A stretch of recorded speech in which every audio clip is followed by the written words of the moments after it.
What's up, everybody? Guess what? Today we're tying a classical dry that I tie all the time, but I'm going to tie it again because it's cool. I'm going to show you a little different trick too. Boom. This is going to be the caddis, but of course we have in our new hook series at maineflyguys.com, we have new dry flies. You know, dry fly hooks. These are my favorite hooks. I love these hooks. I catch so many fish on these hooks. I love them. Light gauge wire, won't sink your fly, will stay floating all day long. Super great. Anyways, so here is a little nifty trick for your caddis. Again, this is a hackle. Here's the dull side. Here's the shiny side. I want the dull side facing the hook when I tie it in. Boom. Dull side facing the hook, wrap forward. I'm using a gray thread just because this is what I had on. I have 9 million caddis. I really don't need any more. So what you can do is you can take a little UV, all right? Put a little bit on, wrap your hackle. For me, I like a pretty densely hackled caddis, you know? It doesn't need to be neat, like it's kind of turning out to be neat, but it does not need to be this neat. Once you have secured it in, right? There's all this hackle there. Remember, save your hackle tips. They make great wings. And then you can zap it. And now, your hackle has an extra security blanket in there, you know? Just a little, little tip. Keeps your hackle staying strong longer.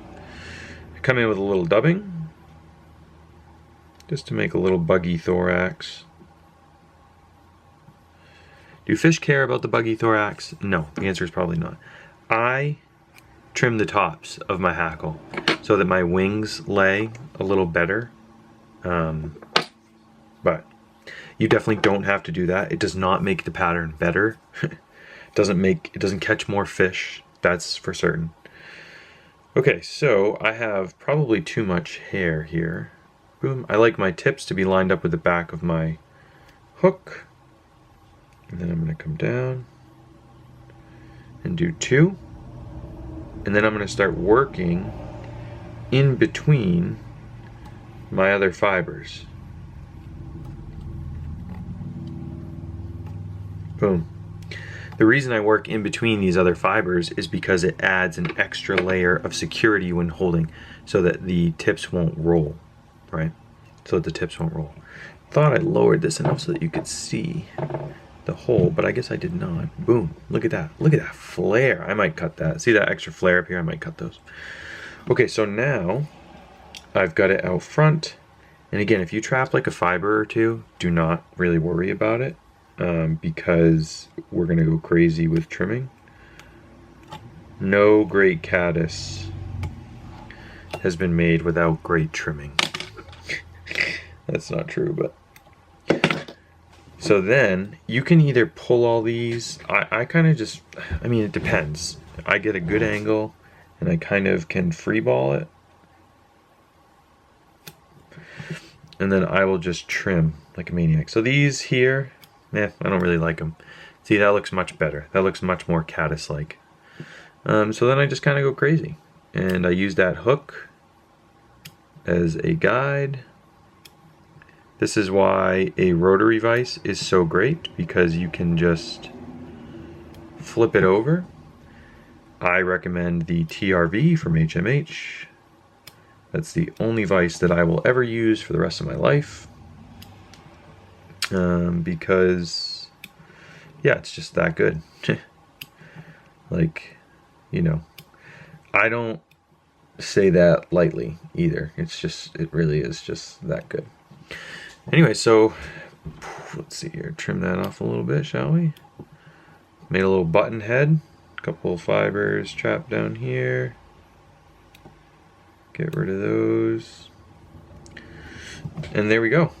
We have now this perfect little caddis with a little, ooh. And you can spend more time with bonking the head up a little bit if you want. So there we have our beautiful little caddis. Look at that. Oh, how full. I mean, from underneath, right? That tent shape, that's a beautiful looking caddis.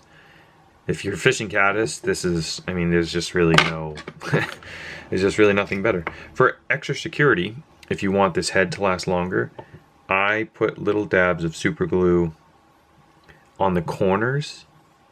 That will stop it from rolling. It'll just, again, add a little longevity to your pattern, and, you know, can catch more than 10 fish with it. You might be able to catch 20.